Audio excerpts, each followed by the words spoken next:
Hello, this is George Hutton, and you are listening to the Mind Persuasion Podcast. Today we continue our study of money brain. For more information, please visit mindpersuasion.com/money-brain. In today's podcast, we'll start talking about external money enemies. These are things outside of your mind that will make it harder for you to make money. Today's topic is external money enemy, authority. Humans are animals, specifically primates. Walking, talking gorillas. Not really gorillas, but you get the point. We also shave and wear clothing. We already know that hunger is something that won't go away simply because we want it to. If our willpower were as strong as we thought it was, nobody would be overweight, nobody would ever oversleep, nobody would stay up past their bedtime, and we'd all do our taxes on time and clean out the rain gutters like we said we would, but we don't. The evidence is clear that when our instincts decide to do something, we can resist all you want, but your instincts don't care.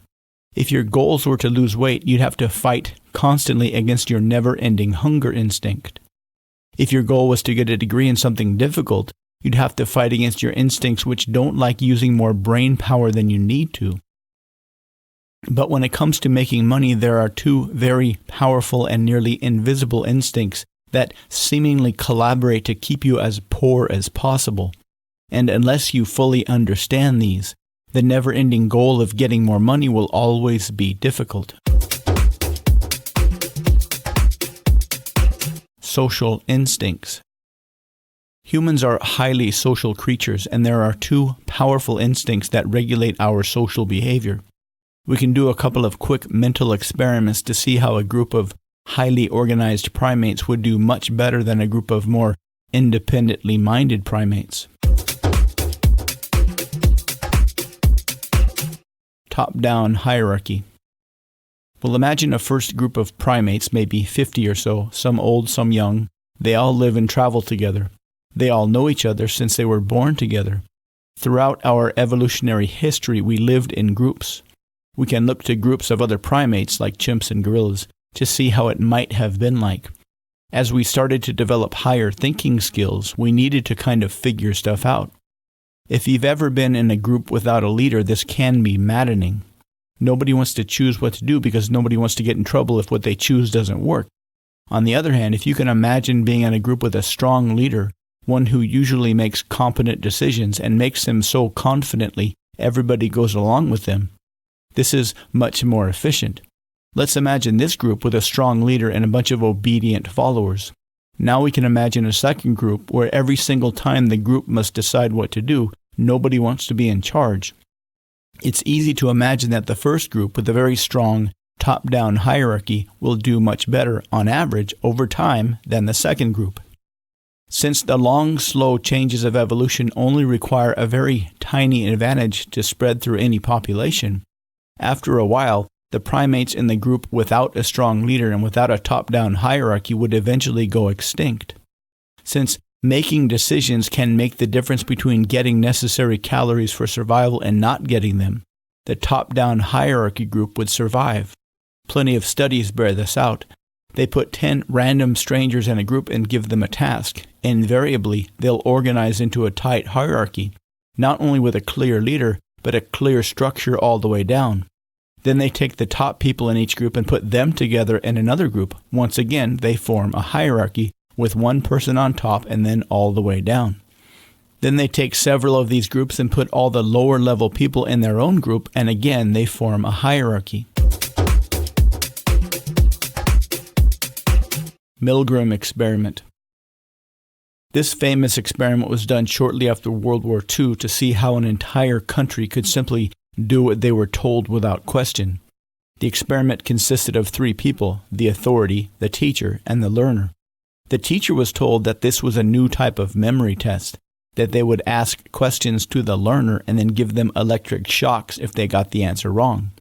But in reality, the shocks weren't real. The real test was to see how high of an electric shock the teacher would give to the learner, which was a stranger.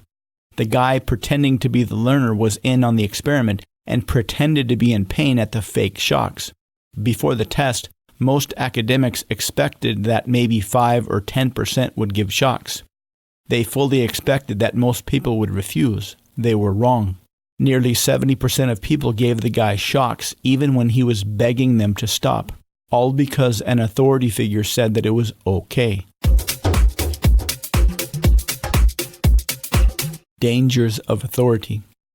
When we are living in a tribal environment, or working for a company, or playing on a sports team, or are a member of any team with a clear outcome, then having a strong authority figure is absolutely necessary. But when doing something on our own, authority figures of any kind can be very dangerous, but not in the Milgram Experiment way. Nobody is going to tell you to shock anybody, but many of our money beliefs come from those in charge. We've already talked about the structure of some of the most insidious political lies that intend to keep them in power while keeping us broke and dependent. Unfortunately, politicians aren't the only ones who have discovered the power of authority to speak in gibberish and get it accepted as gospel. If you've ever had authority over people, and not just temporary but real authority where people really believe and entrust you, it is a very good feeling. Once people get a taste of this, it's hard to let go. From a lower level standpoint, listening to authority is comfortable and a very natural feeling. Whenever something unexpected happens, it's our natural reaction to look around and find somebody who tell us what to do. But from the authority standpoint, once you get some, you want more. You've heard that power corrupts and absolute power corrupts absolutely. Now you know why. Natural authority, teams, companies, organizations with a clear directive, etc., is specific to the task. A team captain is in charge when the game is on, but if he or she sees you at the grocery store, they won't start barking orders. General authority that exists at the general society level that isn't task specific, that's the kind that tends to corrupt. For us, intending to make money, any authority that keeps us from doing that is going to get in the way. Best authority. Here is a very general but very good rule for money authority. When it comes time to figure out exactly how you are going to make your fortune, consider choosing your own authority figure. Biographies, existing experts in any field, people that can give you specific advice are going to be much more helpful than general money gurus. Take some time choosing the people you allow to be authority figures in your life. Think of this just like you would think of food if you were on a diet. Our instincts tell us to eat whatever tastes good and is available.